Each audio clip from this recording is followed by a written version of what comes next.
Hindi raw unconstitutional ang impeachment proceedings kay Vice President Sara Duterte. Ayon kay dating Supreme Court Associate Justice at 1987 Constitution framer Adolfo Azcuna. Lahat daw kasi ng 4 na complaint inaksyonan sa loob ng isang araw sa isang taon o not more than once a year. Ibang interpretasyon naman ang iginigit ng Presidente ng Integrated Bar of the Philippines. May unang balita si Ian Cruz. Sa social media post ni dating Supreme Court Associate Justice Adolfo Azcuna, isa sa mga nagbalangkas ng 1987 Constitution, nagka-eureka moment daw siya tungkol sa definisyon ng one-year ban rule kaugnay sa impeachment proceedings. Batay sa saligang batas, walang impeachment proceeding ang maaaring i-initiate laban sa iisang opisyal more than once within the period of 1 year. Sabi ni Azcuna, hindi sinabing not more than 1 a year o hindi mahigit isa sa isang taon, kundi not more than once a year o hindi mahigit isang beses sa isang taon.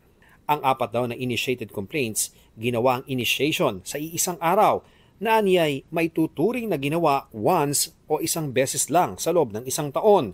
Ibig sabihin daw, ang initiation proceedings na nangyari sa loob ng isang araw sa loob ng isang taon ay hindi umano labag sa Section 3, Subsection 5 ng Article 11 ng Konstitusyon. Ang rason daw ng once-a-year rule ay para malimitahan ang panahon na makukuha mula sa official duties ng ini-impeach na opisyal at ng Kamara.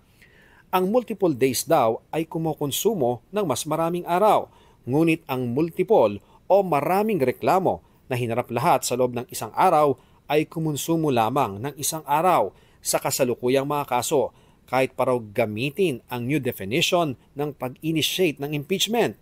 Ang 4 na impeachment complaint kay Vice President Sara Duterte ay initiated o pinasimulan sa isang araw ng sesyon ng Kamara noong February 5, 2025.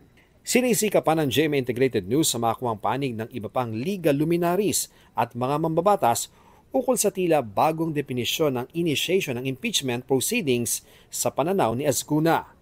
Pero ang National President ng Integrated Bar of the Philippines, sinabing ang kanilang posisyon ay ang umiiral na interpretasyon na not more than 1 a year kaugnay sa pagsimula ng impeachment proceedings. Ito para maiwasan anya ang hindi kailangan o harassment complaint laban sa mga impeachable na opisyal. Ito ang unang balita. Ian Cruz para sa GMA Integrated News.